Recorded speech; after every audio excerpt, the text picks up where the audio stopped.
This video is audio content only. It does not contain any video footage or images. If you are expecting visual content, please be aware. This is intentionally provided in an audio-only format.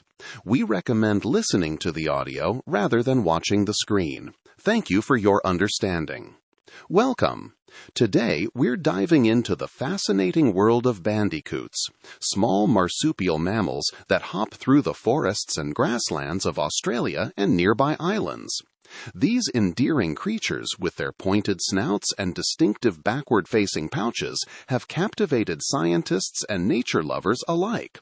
In this narration, we'll explore their unique characteristics, diverse species, remarkable adaptations, and the conservation challenges they face in the modern world. Whether you're a wildlife enthusiast or simply curious about these lesser-known marsupials, prepare to discover why bandicoots are among nature's most intriguing survivors. Chapter 1. 12 Days from Conception to Birth. In the world of mammalian reproduction, where elephants carry their young for nearly 2 years and humans for 9 months, one creature has taken a drastically different evolutionary path. The bandicoot, that small, pointy-nosed marsupial shuffling through Australian undergrowth at night, holds a record that seems almost impossible. The name itself derives from the Telugu words pandi, meaning pig, and koku, meaning rat, a reference to the animal's distinctive snout and ground-dwelling habits. From conception to birth, a bandicoot's pregnancy lasts just 12 days. To put this in perspective, by the time a human embryo has barely implanted itself in the uterine wall, a baby bandicoot has already been born. While a mouse is still 3 weeks away from giving birth, a female bandicoot has already delivered her litter and begun nursing.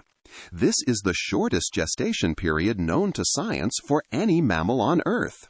When researchers first documented this extraordinary timeline, it challenged assumptions about what was physiologically possible for a warm-blooded creature bringing new life into the world. How could a complex organism develop from a fertilized egg to a living, breathing animal in less than 2 weeks? The answer lies in understanding not just when birth occurs, but what exactly is being born. The newborn bandicoot that emerges after those 12 days bears little resemblance to the furry, whiskered adult it will eventually become. The tiny creature is barely formed, weighing less than a gram and measuring roughly 1 centimeter in length. Imagine a jelly bean, or perhaps a tic-tac mint. That's the size of a baby bandicoot at birth. It's blind, hairless, and its limbs are mere buds. The skin is so thin and translucent that you can see through it. By any conventional measure, this creature is nowhere near ready for independent life. Yet this impossibly tiny being possesses one crucial capability. Its front limbs, though underdeveloped, are just strong enough for the most important journey of its young life. Using those nascent arms and guided by instinct alone, the newborn bandicoot hauls itself through its mother's fur toward her pouch. This migration, though it covers only a few centimeters, represents a monumental feat for an organism that's essentially still an embryo. The newborn must navigate using only touch and scent, with no vision to guide it and barely enough strength to pull itself forward. The pouch itself reveals another fascinating adaptation. Unlike kangaroos and many other marsupials whose pouches open toward the front, a bandicoot's pouch faces backward. This might seem like a design flaw until you consider the bandicoot's lifestyle. These animals spend much of their time digging vigorously in the soil, their strong front claws churning up earth as they hunt for insects, larvae, and underground fungi. A forward-facing pouch would quickly fill with dirt, creating a hostile environment for the vulnerable young inside. By positioning the opening toward the rear, evolution has ensured that even the most enthusiastic digging session won't shower the nursery with soil and debris.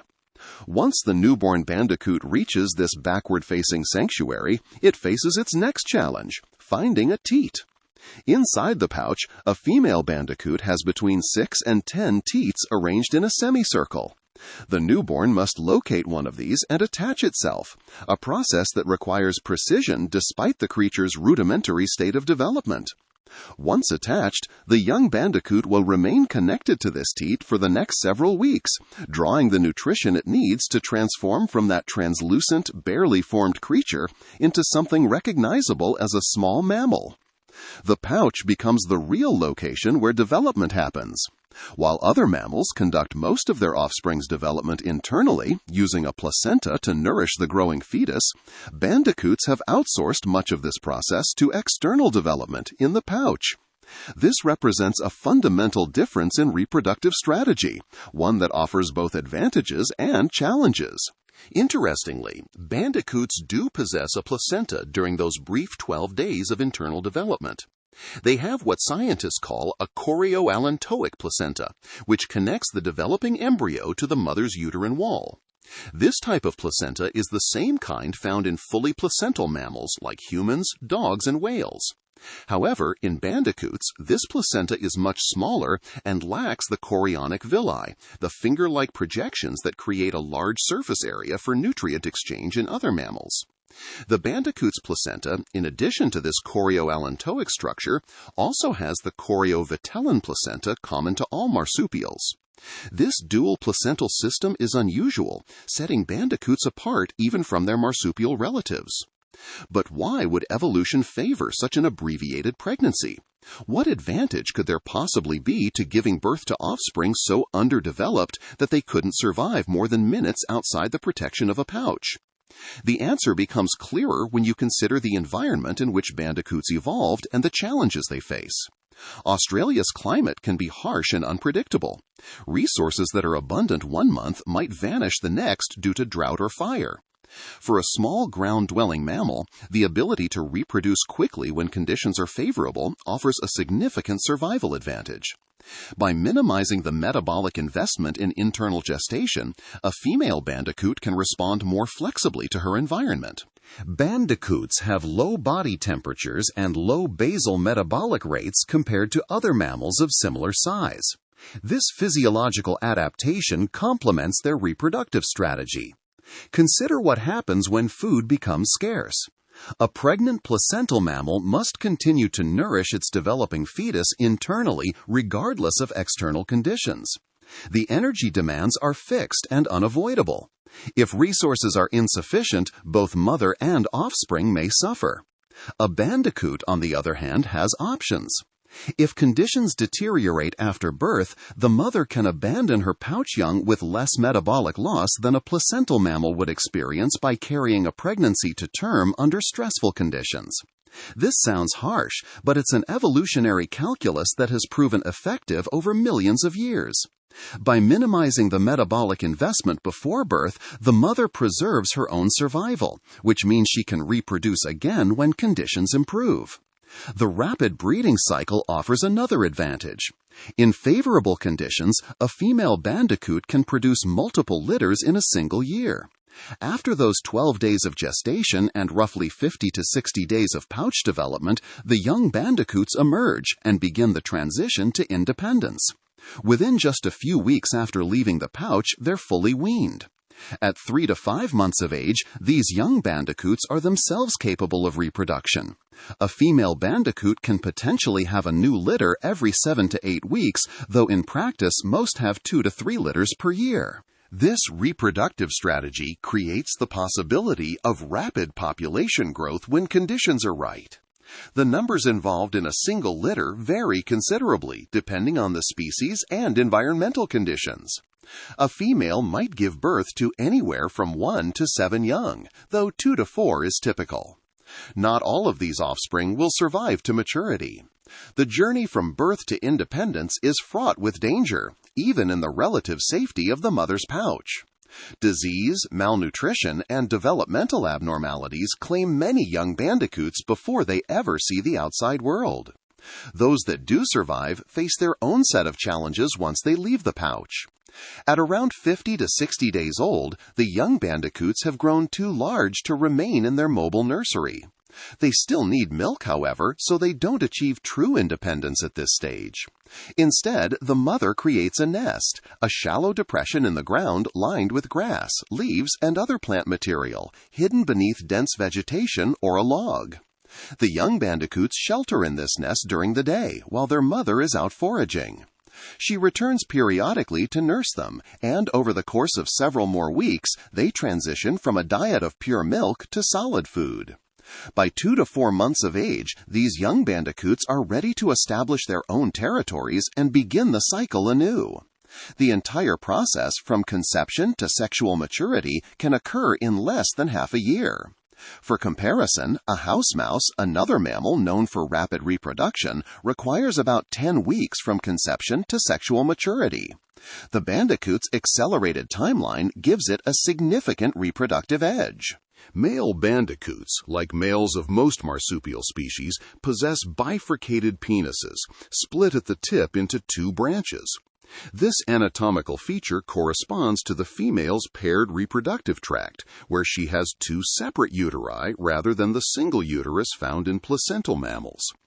During mating, each branch of the male's penis delivers sperm to one of the female's 2 uteri. This might seem like an exotic arrangement to those familiar only with placental mammal anatomy, but it's perfectly normal in the marsupial world. It also means that, theoretically, a female bandicoot could be carrying 2 different aged litters simultaneously, one in each uterus, though this is rare in practice. The breeding season for bandicoots varies across their range. In the warmer, more tropical regions of northern Australia and New Guinea, where temperatures remain relatively stable year-round and food is consistently available, bandicoots can breed continuously. There's no particular season for reproduction. Females in these populations may be pregnant or nursing young at any time of year.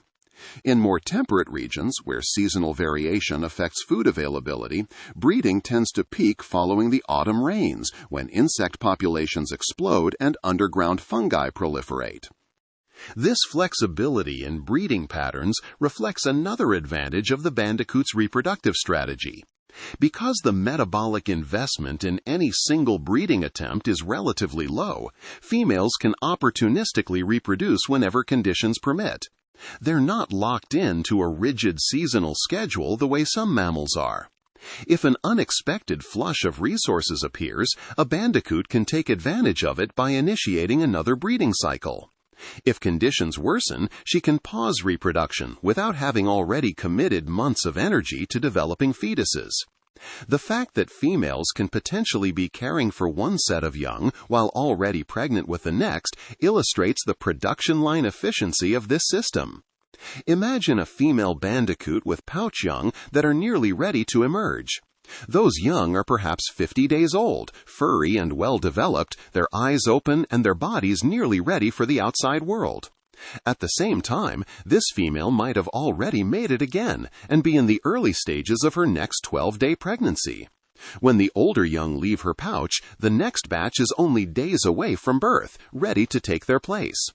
This overlapping system maximizes reproductive output across the female's lifetime. Among the roughly 20 bandicoot species, each has refined this basic reproductive template to suit particular ecological niches. The long-nosed bandicoot, Paramelis nasuta, thrives in coastal forests and suburban edges. The northern brown bandicoot, Isodon macrorurus, adapts to tropical woodlands and grasslands. The southern brown bandicoot, Isodon obesulus, prefers dense heathlands and shrubby understory. These species share the 12-day gestation, the backward-facing pouch, and the capacity for rapid reproduction. Yet they've also evolved subtle differences. Some have shorter or longer pouch development periods. Some reach sexual maturity slightly earlier or later. Some produce larger litters in favorable conditions.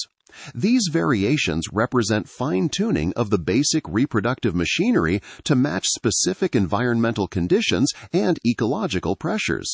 The bandicoot's grooming habits are facilitated by another distinctive anatomical feature. The second and third toes on their hind feet are fused together, creating a syndactylous digit that functions like a comb. This adaptation, evolved for effective grooming and tick removal, helps bandicoots maintain their fur condition despite spending much of their time in contact with soil and leaf litter. For an animal whose survival depends on maintaining body temperature with low metabolic rates, keeping the insulating fur clean and functional matters considerably. Understanding the bandicoot's reproductive biology reveals one extreme point on the continuum of mammalian reproductive strategies, a strategy that prioritizes quantity and speed over the production of fewer, more developed offspring.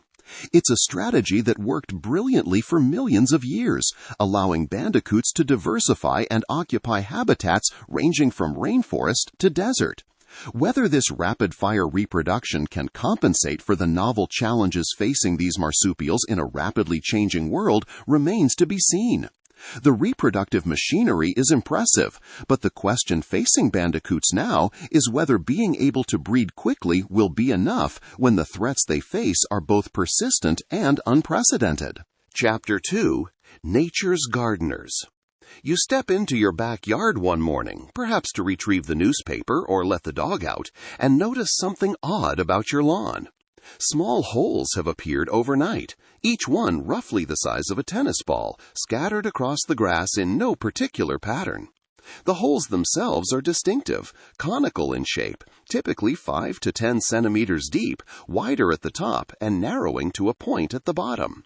A neat pile of excavated soil sits beside each opening. Your first thought might be rats, or perhaps some kind of burrowing insect. You might even worry about your lawn's health, or wonder if you need to call pest control. What you're actually looking at is evidence of nature's most industrious gardeners at work. Those conical holes are the calling card of a bandicoot. Most likely a long-nosed bandicoot if you're along Australia's east coast, a northern brown bandicoot if you're north of the Hawkesbury River, or a southern brown bandicoot if you're in southern regions or Tasmania. Far from being a problem, they represent something rather extraordinary happening in your backyard ecosystem. Each hole tells a story of a nocturnal foraging expedition, a small marsupial using highly specialized anatomy to extract food from beneath the surface while simultaneously performing a vital ecological service. To understand what creates these distinctive excavations, you need to picture a bandicoot at work after dark. The animal emerges from its daytime nest as twilight fades, that long, pointed snout already twitching as it samples the air. Bandicoots possess an exceptional sense of smell, one of the most acute among mammals. This olfactory ability allows them to detect food items buried up to 30 centimeters beneath the soil surface. They can distinguish between different types of prey underground, identifying beetle larvae in one spot, earthworms in another, and fungal fruiting bodies in a third location. When a bandicoot's nose identifies something worth investigating, the animal positions itself over the target and begins to dig.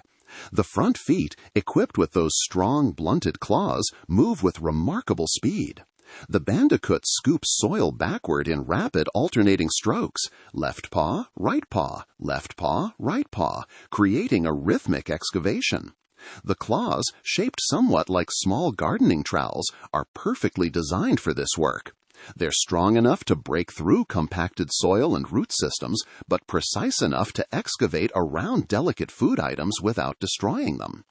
As the hole deepens, the bandicoot plunges its elongated snout into the excavation, using that sensitive nose to track the exact location of its prey. Once the food item is reached, the bandicoot uses its small, sharp teeth to extract it from the surrounding soil. The entire process, from initial detection to consumption, might take less than 30 seconds. Then the bandicoot moves on, its nose already searching for the next underground morsel, leaving behind that characteristic conical hole as evidence of its passing. The shape of the holes isn't random. The conical form results directly from the bandicoot's digging technique. The animal digs downward at an angle, creating a funnel shape that provides access to the buried food while requiring the minimum amount of excavation. It's an efficient design, one that evolution has refined over millions of years. The pile of soil beside each hole represents the material removed during digging, typically pushed to one side rather than scattered broadly across the area. Walk through a bandicoot's territory after a night of active foraging, and you might count dozens or even hundreds of these holes. The density can be astonishing. In areas with high bandicoot populations and abundant food resources, the ground can look like it's been worked over by a small rototiller. This might seem destructive, particularly if it's happening to your carefully maintained lawn, but the ecological reality tells a different story. Consider what a bandicoot is actually eating as it creates this network of excavations. Beetle larvae, particularly the larvae of Christmas beetles, scarab beetles, and other species that spend their larval stage underground, make up a substantial portion of the diet. These larvae feed on plant roots and can cause significant damage to lawns and gardens if their populations become too large. A single bandicoot, hunting systematically through a territory, can consume hundreds of these larvae in a single night, providing a pest control service that would otherwise require chemical insecticides or expensive professional treatment. Earthworms represent another major food source. Bandicoots help regulate earthworm populations while simultaneously benefiting from the protein and nutrients these prey items provide. The bandicoot's ability to detect and extract earthworms from different soil depths means they're accessing food resources that many other predators simply can't reach. Spiders, centipedes, millipedes, and various insects round out the invertebrate portion of the diet. But bandicoots aren't strict carnivores. They also consume significant amounts of plant material, particularly underground storage organs like tubers and roots, as well as fallen fruits and seeds.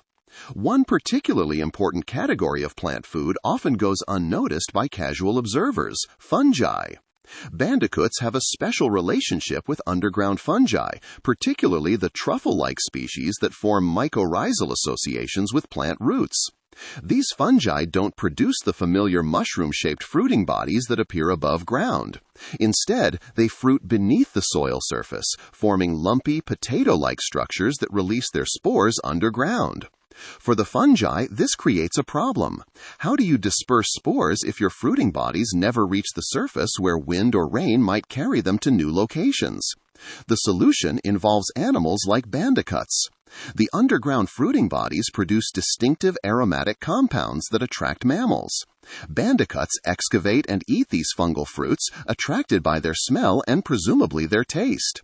The fungi spores pass through the bandicoot's digestive system unharmed and are deposited elsewhere in the animal's droppings, potentially many meters from where they were consumed. This spore dispersal service is crucial for the fungi's reproduction and spread. But the story doesn't end with simple dispersal.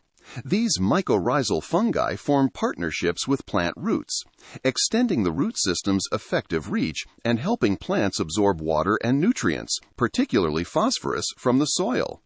In exchange, the plants provide the fungi with sugars produced through photosynthesis. It's a mutually beneficial arrangement, one that's fundamental to the health of many plant communities. Without animals to disperse the fungal spores, these partnerships would be limited to local expansion, unable to colonize new areas or maintain genetic diversity across broad landscapes. When a bandicoot eats underground fungi and then defecates in a different location, it's not just moving spores around randomly. The digging behavior itself creates ideal conditions for fungal establishment. Each excavation disturbs the soil, mixing organic matter from the surface with mineral soil from deeper layers. This mixing creates microhabitats where fungal spores can germinate and establish new mycorrhizal networks. The bandicoot, in the simple act of searching for food, becomes a critical link in maintaining forest and grassland health. The scale of this underground gardening becomes apparent when you consider the total amount of soil a bandicoot moves in a year. Research tracking bandicoot foraging behavior has revealed that a single individual can turn over approximately 4 tons of soil annually. 4 tons! That's roughly the weight of an adult hippopotamus, excavated, sorted through, and redistributed across the landscape by an animal that weighs little more than a kilogram. This massive soil turnover has cascading effects on the ecosystem. When a bandicoot digs a hole, it brings subsurface soil to the surface and mixes it with the organic-rich topsoil. This mixing accelerates the breakdown of leaf litter and other organic matter, converting it into nutrients that plants can use. The process is called bioturbation, and while it might sound like technical jargon, the practical effect is straightforward. Bandicoots speed up nutrient cycling, making nutrients available to plants more quickly than would happen through passive decomposition alone. The holes themselves serve additional functions beyond just being evidence of feeding activity. Each excavation acts as a tiny catchment for water and organic matter. When it rains, water flows into these depressions rather than running off across the soil surface. This improves water infiltration, allowing moisture to penetrate deeper into the soil profile where plant roots can access it during dry periods. Seeds and small pieces of organic debris also accumulate in the holes, creating nutrient-rich microsites where plants can germinate and establish.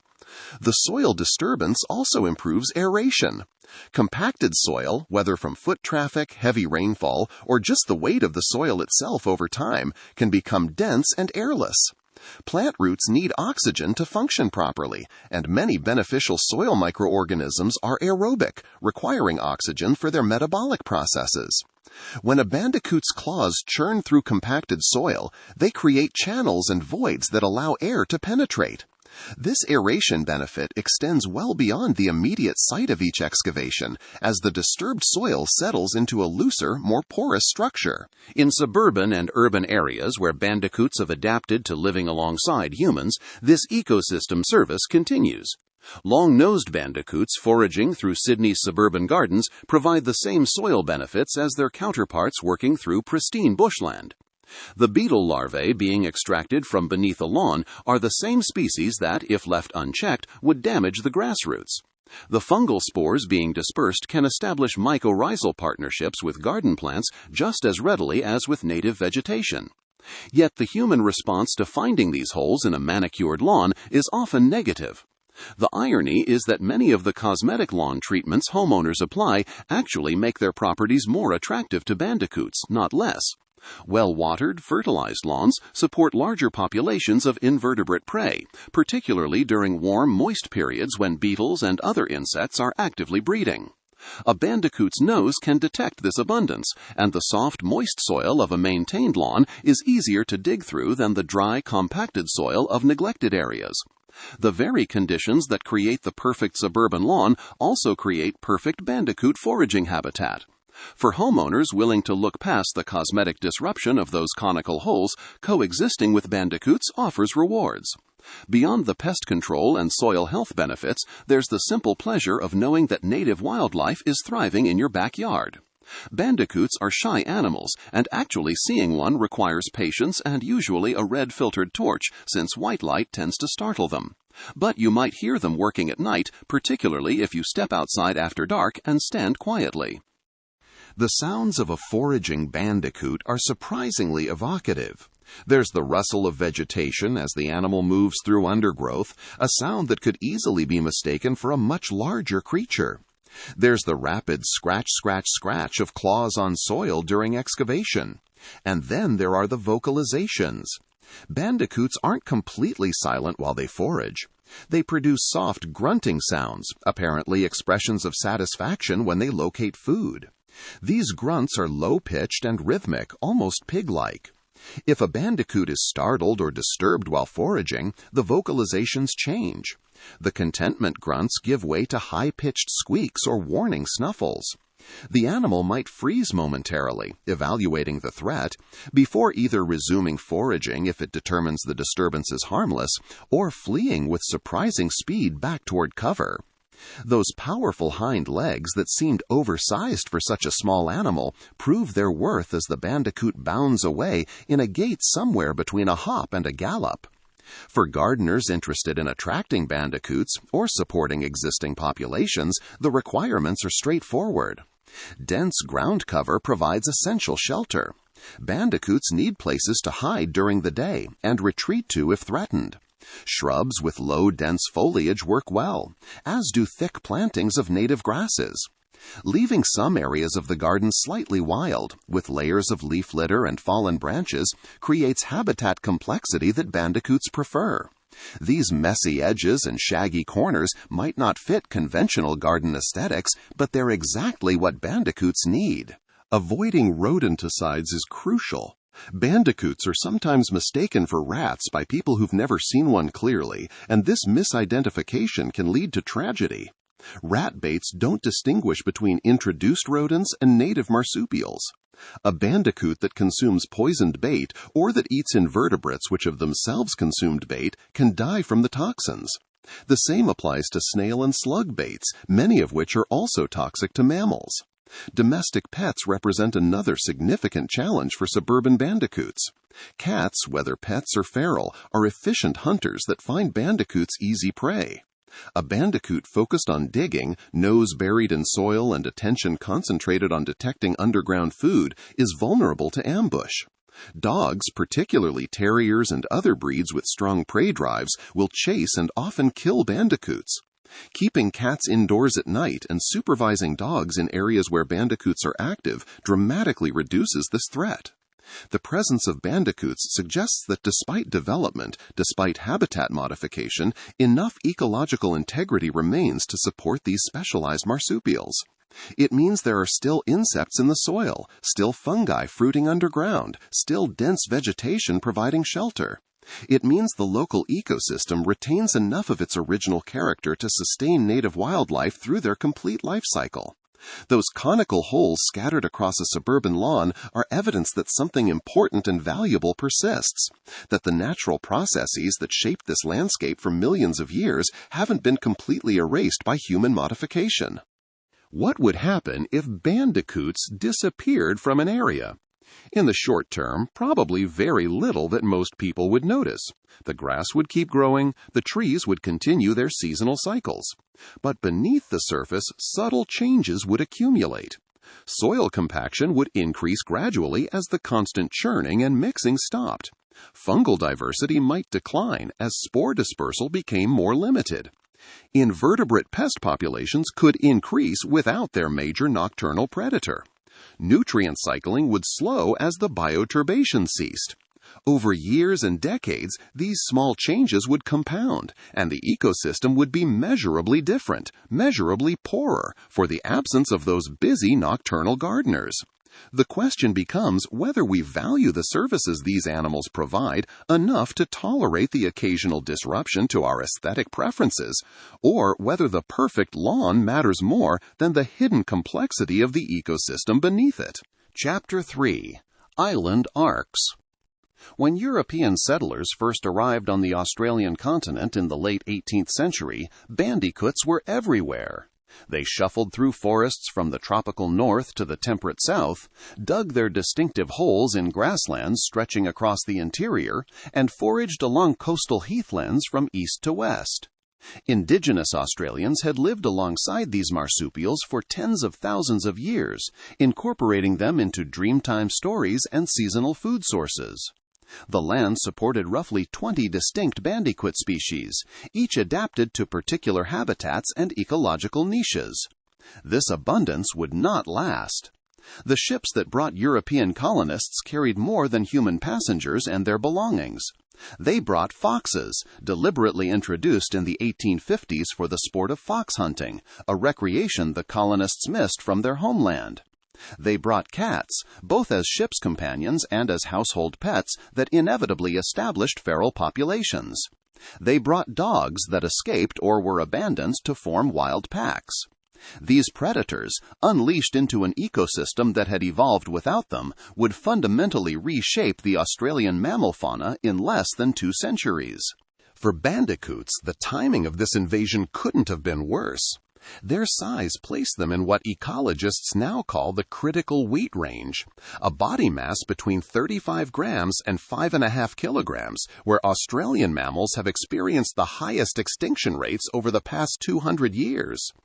Animals smaller than this range can often hide in tiny crevices or reproduce so rapidly that predation can't eliminate entire populations. Animals larger than this range are typically too formidable for introduced predators to take down easily. But animals in the middle, animals the size of bandicoots, make perfect prey. A fox or feral cat hunting at night quickly learns that bandicoots are abundant, predictable, and relatively easy to catch. The marsupials are creatures of habit, following regular pathways through their territories, foraging in the same productive areas night after night. Their focused attention while digging makes them vulnerable to ambush. That long snout buried in soil, those sensitive ears tuned to detect underground prey rather than approaching predators, those eyes adapted for dim light but not for spotting a stalking cat. All of these features that made bandicoots successful in their original environment became liabilities when efficient mammalian predators arrived. The decline happened with shocking speed. Historical records from New South Wales document the systematic killing of 58,000 bandicoots between 1883 and 1920, their soft fur harvested for the fashion trade. But commercial hunting, devastating as it was, represented only part of the story. The relentless year-round predation by foxes and cats didn't produce neat statistics or documented harvests. It simply erased bandicoot populations from vast stretches of the continent. The desert bandicoot once ranged across the arid interior, adapted to some of the harshest conditions on Earth. The last confirmed sighting occurred in the 1940s. Despite occasional unverified reports in subsequent decades, the species is now presumed extinct. No protected population exists in captivity. No remnant group survived on a predator-free island. The desert bandicoot is simply gone. The pig-footed bandicoot met a similar fate. This remarkable animal had evolved hoof-like adaptations on its feet, unique among marsupials. Early naturalists noted its speed and agility, its ability to bound across open ground with a gait unlike any other bandicoot. The last confirmed specimen was collected in the 1950s. After that, silence. Despite searches, despite the advancement of camera trap technology and environmental DNA sampling that has rediscovered other species thought extinct, no evidence of surviving pig-footed bandicoots has emerged. These extinctions represent permanent losses of millions of years of evolutionary history, unique genetic lineages that can never be recovered. But other bandicoot species, while devastated, managed to survive in remnant populations. The southern brown bandicoot once thrived across southern Australia. Today it persists in scattered fragments of this former range, isolated populations separated by vast stretches of unsuitable or predator-infested habitat. As mainland populations collapsed, a pattern emerged. Bandicoots survived where introduced predators were absent. This meant two things: islands that foxes and cats had never reached, and a few mainland sites where intensive predator control or natural barriers kept the invaders out. The islands particularly became crucial refuges, ark populations, holding the last representatives of species that had vanished everywhere else. Off the coast of Western Australia, in the World Heritage-listed waters of Shark Bay, 3 islands proved particularly significant: Bernier, Dore, and Four. These islands, harsh and arid, surrounded by shark-patrolled waters that discouraged casual swimming, had remained free of introduced predators. When scientific surveys began documenting what survived on these islands, researchers made a discovery that was simultaneously encouraging and devastating.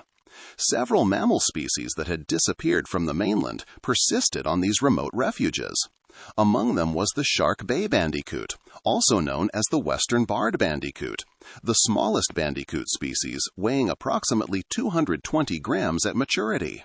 The Shark Bay bandicoot had once ranged across the southern arid regions of Australia, from Western Australia through South Australia and into Western Victoria.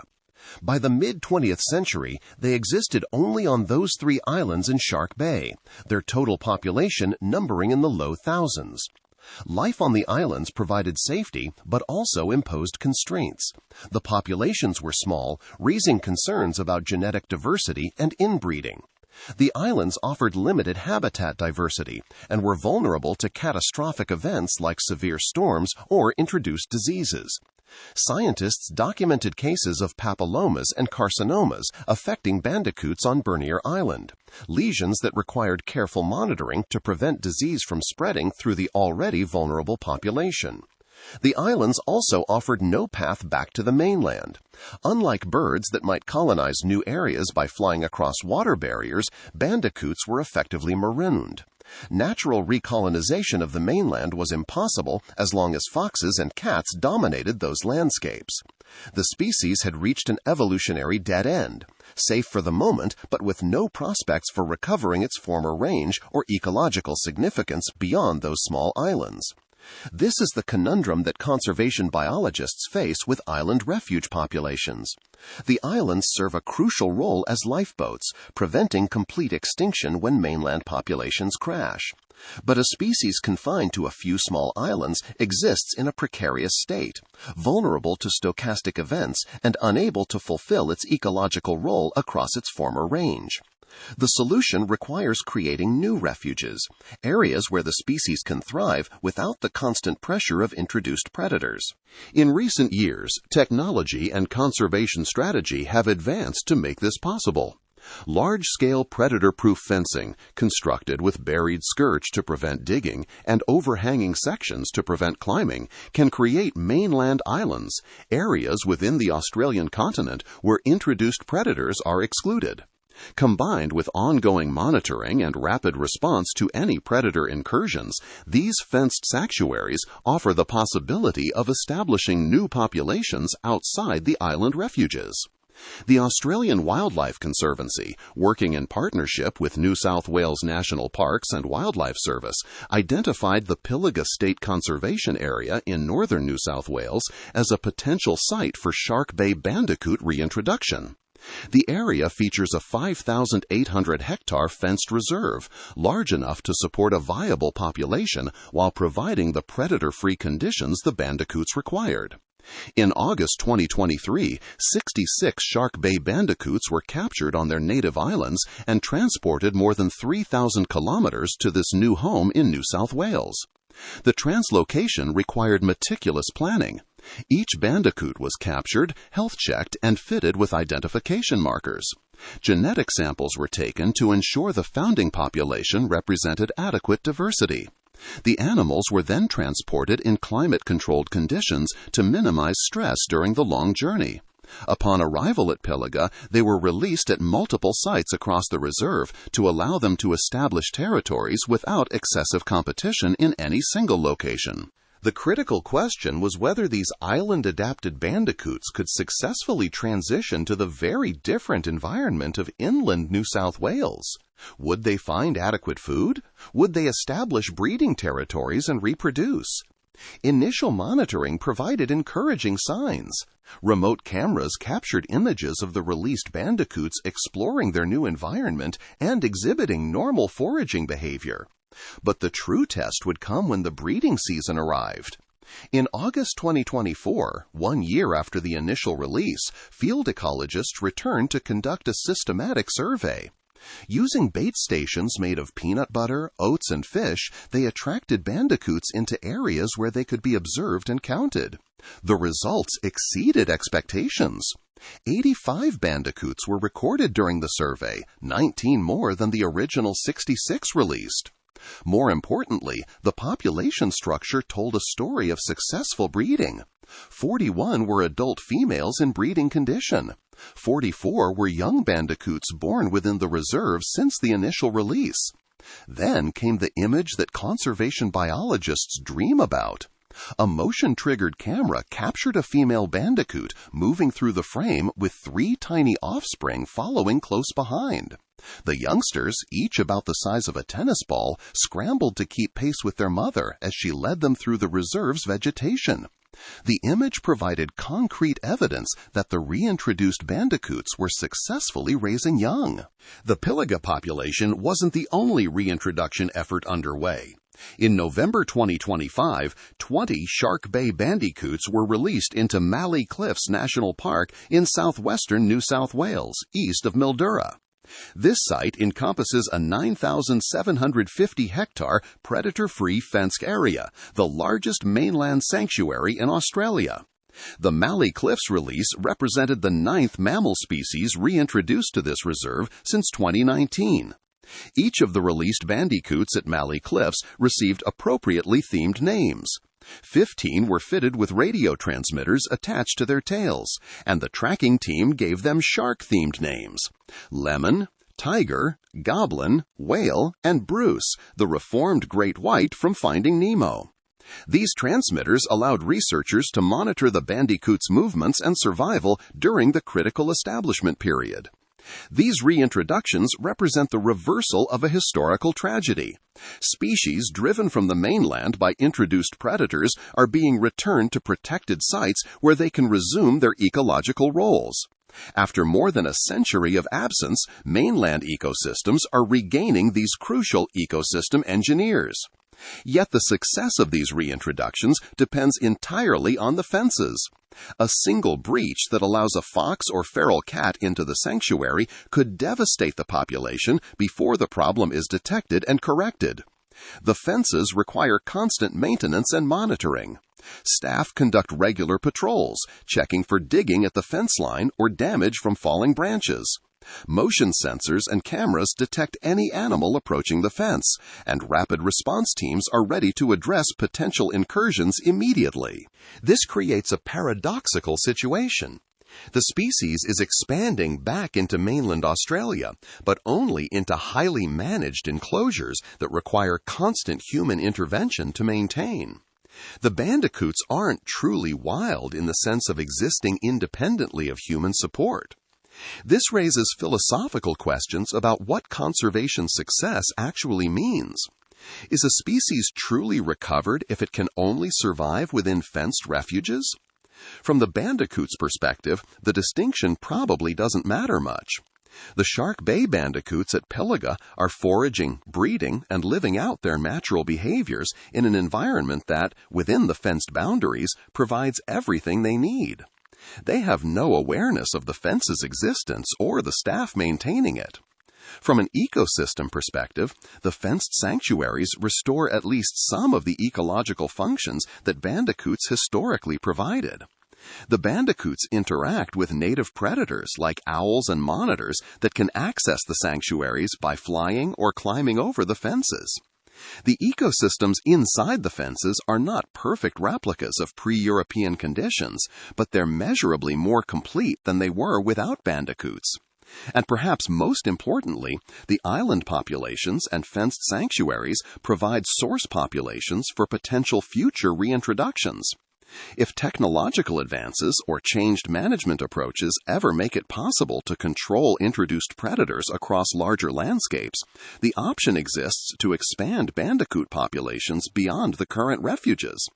The species persists, its genetic diversity maintained, its evolutionary potential preserved, even if that preservation requires intensive human management for the foreseeable future. The story of bandicoots and island refuges illustrates a broader pattern in Australian conservation. Many mammal species survive only on islands or within fenced mainland sanctuaries.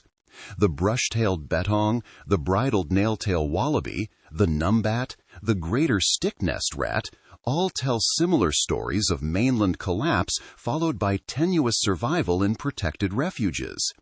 Australia has become a continent of conservation islands, patches of carefully managed habitat scattered across a landscape where introduced predators reign. This situation is not sustainable in the long term without addressing the underlying predator problem.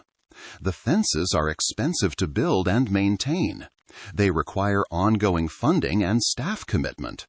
They fragment habitats and restrict the natural movements of larger animals. They represent a holding action rather than a permanent solution. The question facing Australian conservation is whether society is willing to commit to either maintaining these sanctuaries indefinitely or undertaking the much larger and more controversial task of landscape-scale predator control. For species like the Shark Bay bandicoot, these questions extend beyond mere academic interest.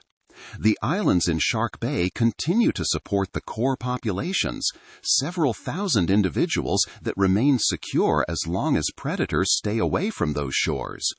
The new mainland populations at Pilliga and Molly Cliffs add perhaps a few hundred more individuals to the total.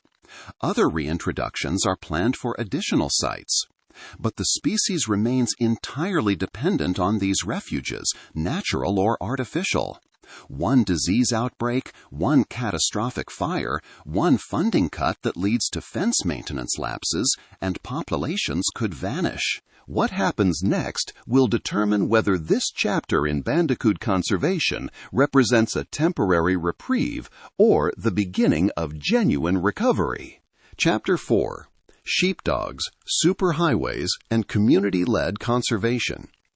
The conservation success stories that capture public imagination often involve dramatic rescues, high-tech solutions, or government programs backed by substantial budgets. What receives less attention, but often proves more durable, are the grassroots efforts emerging from local communities who decide that certain species matter enough to fight for their survival using whatever tools and resources they can muster. Sometimes those tools include technologies as old as civilization itself. Sometimes they involve ordinary citizens creating networks of protected habitat across landscapes they don't own or control. And sometimes, unexpectedly, they involve sheepdogs. In the grasslands west of Melbourne, where suburban sprawl pushes against agricultural land and fragments of native vegetation cling to roadsides and unused corners, the eastern barred bandicoot faced a crisis so severe that by the 1980s, fewer than 150 individuals survived in the wild. This bandicoot, distinguished by the 3 or 4 pale stripes across its hindquarters, had once been common across the native grasslands of southeastern Australia. The twin pressures of habitat loss and fox predation had compressed the species into a few isolated patches, each population too small to be viable long-term, each facing the genetic consequences of inbreeding and the constant attrition from predators that could move freely across the fragmented landscape. The response combined multiple strategies, including captive breeding programs and predator-proof enclosures, but one component stood out for its elegant simplicity. Conservation managers working on reintroduction sites enlisted livestock guardian dogs to protect the bandicoot populations. These dogs, primarily Maremma sheepdogs bred for centuries to guard flocks against wolves and other predators, were trained to treat the reintroduced bandicoot populations as their charges. The dogs patrol the reintroduction sites, and their presence alone deters foxes from entering the area. A fox scenting a large canine that could kill it typically chooses to hunt elsewhere rather than risk confrontation. The bandicoots, for their part, quickly learn that the large white dogs pose no threat and continue their normal nocturnal foraging routines while the guardians keep watch. This approach doesn't eliminate the predator problem across the landscape. Foxes remain abundant in the surrounding areas, but it creates local refuges where bandicoot populations can establish themselves without the relentless predation that had driven the species toward extinction.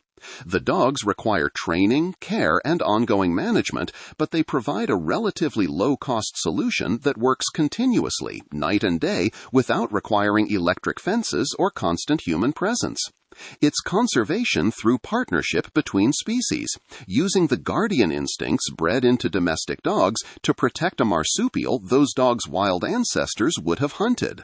The success of this approach helped the eastern barred bandicoot population recover to the point where the species could be downgraded from extinct in the wild to critically endangered, and eventually to endangered. Reintroduced populations now breed and raise young in areas where the species had been absent for decades. The guardian dogs continue their patrols, a living example of how traditional agricultural practices can sometimes be adapted to serve conservation goals in unexpected ways. This kind of creative problem-solving characterizes much of the most effective conservation work happening for bandicoots across Australia. While the large, well-funded reintroductions to fenced sanctuaries grab headlines, smaller-scale community initiatives are addressing the species' decline through a different approach, protecting and connecting the habitat fragments where bandicoots still survive, rather than trying to recreate populations in areas where they've been eliminated.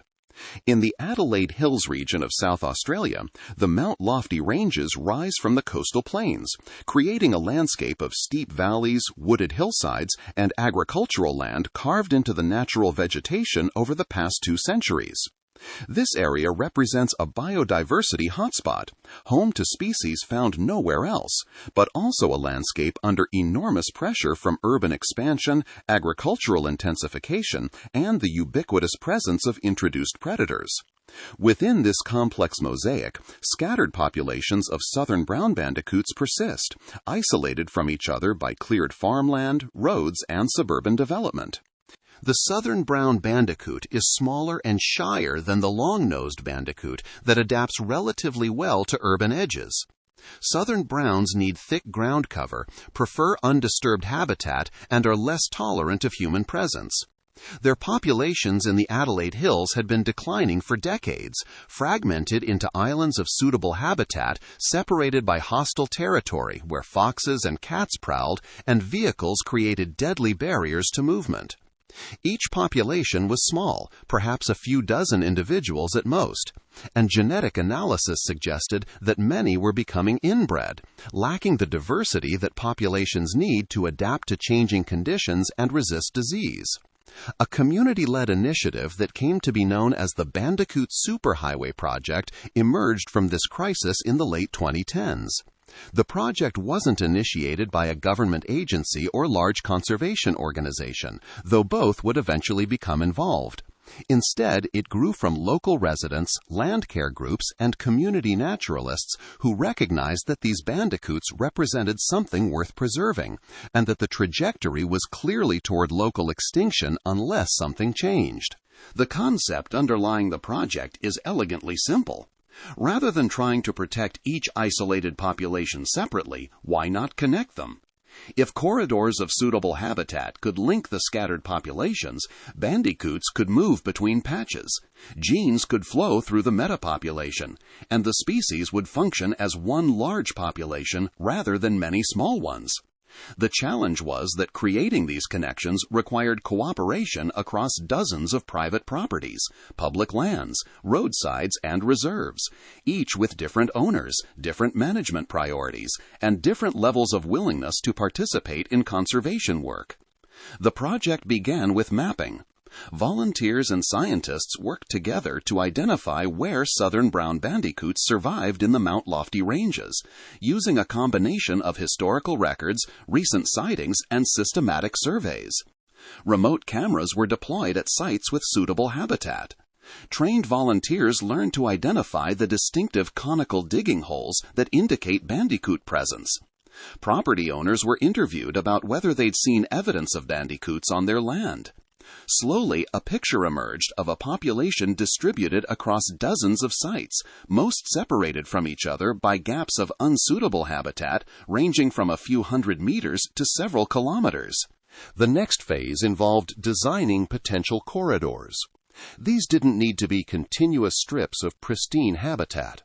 Bandicoots can traverse open areas if the distance isn't too great and if there's some cover available. What matters is creating a network where an adventurous young bandicoot dispersing from its natal territory could realistically reach another patch of suitable habitat without dying in the attempt.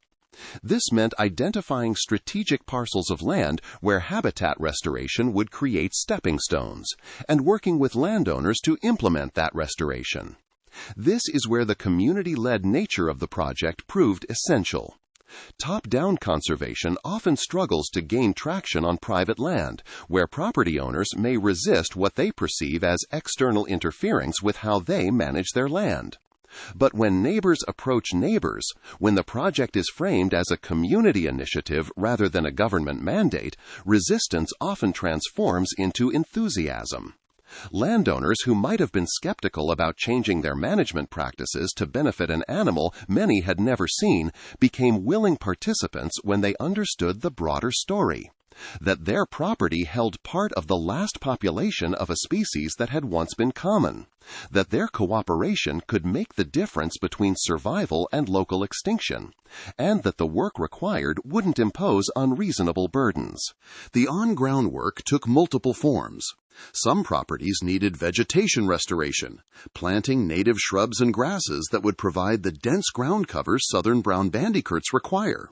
Other sites needed weed control, removing invasive plants that created less suitable habitat. Strategic fencing protected revegetation from grazing livestock without completely excluding the property from agricultural use. Some landowners committed to keeping cats indoors at night and managing their dogs to reduce predation risk. In areas where public land could contribute to the corridor network, the project worked with government agencies to adjust management practices. This included conducting ecological burns, carefully planned fires that maintain habitat quality without destroying the cover that bandicoots need. Unlike the catastrophic wildfires that periodically sweep through Australian landscapes, these prescribed burns are small-scale, patchy, and conducted in cooler conditions. They reduce fuel loads that could feed future fires, promote the regeneration of fire-adapted plants, and create the mosaic of different vegetation ages that supports the most diverse wildlife communities. Roadside corridors, often overlooked in conservation planning, became crucial links in the Bandicoot Superhighway. These linear strips of vegetation, protected from development by their status as public right-of-way, sometimes provide the only remaining native vegetation, connecting larger habitat patches. Managing roadsides for bandicoot conservation meant protecting the existing vegetation, controlling weeds, and installing signage to alert motorists to the presence of wildlife. In some locations, the project advocated for underpasses or rope bridges to help bandicoots cross busy roads safely, reducing the toll from vehicle strikes. Education formed another crucial component. The project organized field days where residents could learn to identify bandicoot sign and understand the species' ecological role. Local schools incorporated the Bandicoot Superhighway into their curriculum, with students participating in planting days, monitoring activities, and awareness campaigns. This youth engagement proved particularly valuable. Children who've spent an afternoon planting shrubs for bandicoots, who've checked a remote camera and seen images of an actual bandicoot using habitat they helped create, develop a connection to conservation that can last a lifetime. The Young Environment Leaders program brought students from Kangaroo Island Community Education to work on bandicoot conservation in their region. These Year 5 students didn't just learn about southern brown bandicoots in a classroom. They went into the field to address a specific conservation challenge. After the devastating 2019 to 2020 bushfires swept across Kangaroo Island, bandicoot populations faced a new threat. The fires had consumed much of the thick vegetation bandicoots need for shelter, leaving the surviving animals exposed to predators and weather extremes. Simply planting new vegetation would take years to provide adequate cover. The student solution involved designing and installing bushfire-proof bunkers, underground refuges that could provide immediate shelter while the natural habitat regenerated. These bunkers simulated the burrows that other species create, offering bandicoots a place to hide during the day and retreat to when threatened. The design needed to be fire-resistant so that future burns wouldn't destroy the refuges. Working with conservation staff, the students fabricated the bunkers, transported them to sites in Ravine des Casseurs Wilderness Protection Area and Flinders Chase National Park, and installed them at strategic locations. The monitoring that followed provided encouraging results and unexpected discoveries. Remote cameras positioned near the bunkers captured images of the endangered southern brown bandicoots investigating and using the structures. But they also recorded a parade of other native species exploring these new features in their habitat.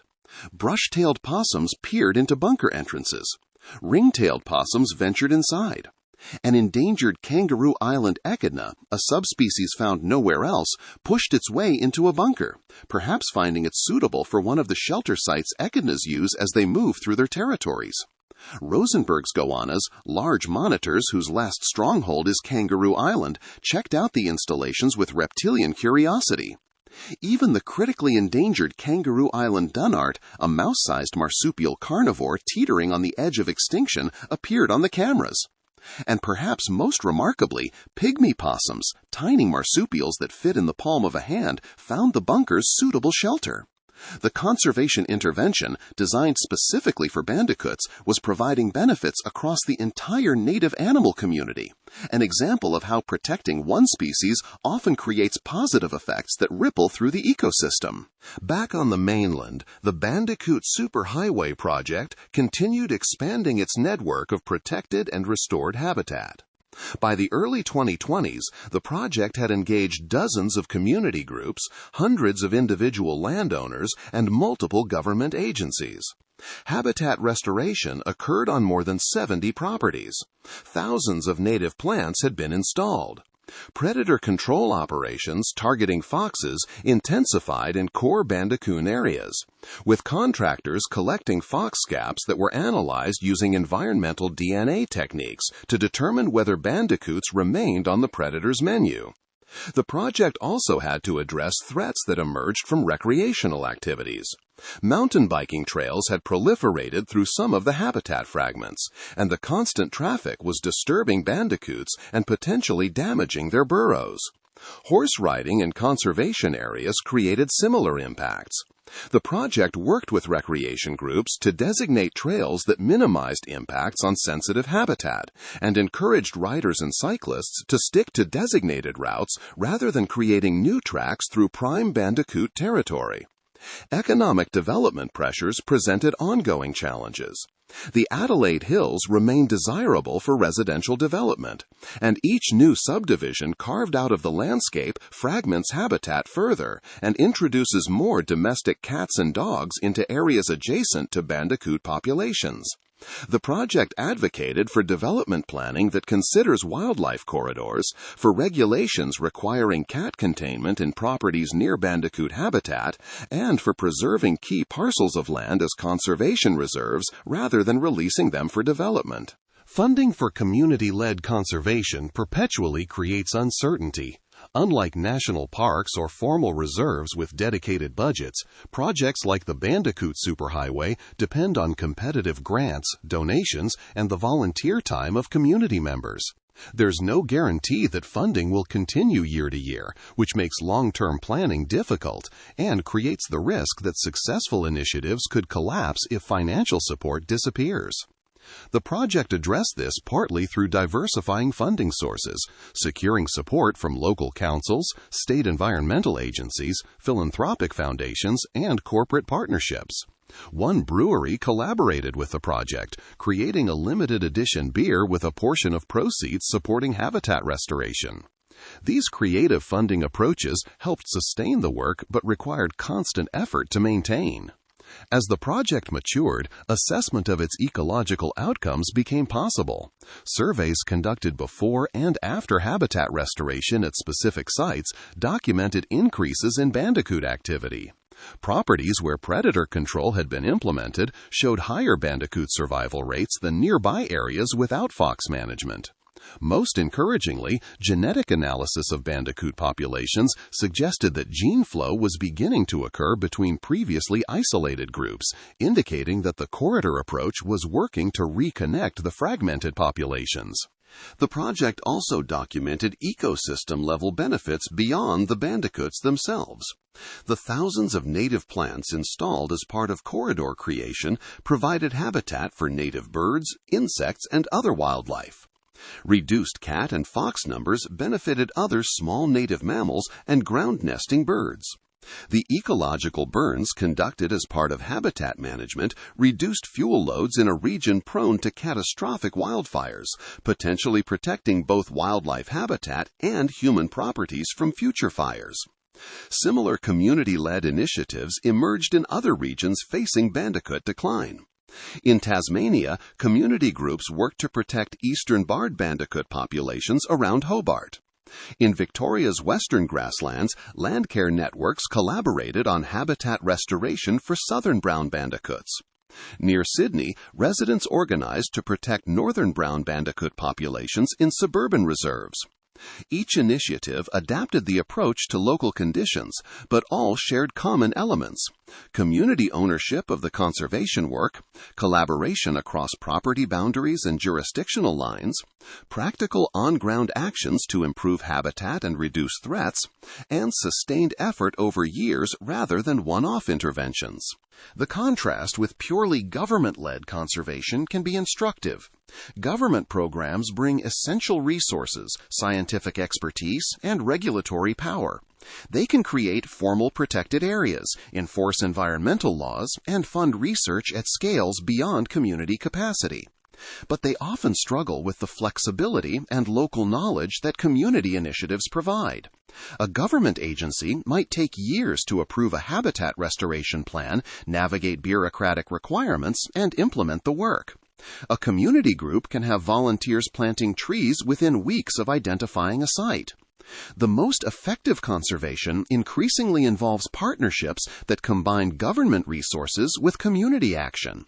The Bandicoot Superhighway project exemplifies this, drawing on government funding and scientific advice while remaining fundamentally driven by community vision and effort. The project demonstrates that conservation doesn't have to wait for top-down solutions. Communities can identify problems, design responses, and implement them without first seeking permission or waiting for authorities to take the lead. Yet community-led conservation also faces limitations. The volunteer effort that powers these initiatives can be difficult to sustain over the years or decades required for ecological recovery. Volunteers age, move away, or face personal circumstances that limit their availability. Maintaining momentum requires constant recruitment of new participants and cultivation of emerging leaders. The projects also require at least some professional conservation expertise to ensure that interventions are ecologically sound and that monitoring can detect whether the work is actually achieving its goals. For the bandicoots themselves, whether they're being guarded by sheepdogs in Victoria, moving through restored corridors in South Australia, or investigating student-built bunkers on Kangaroo Island, these community initiatives represent something fundamentally hopeful.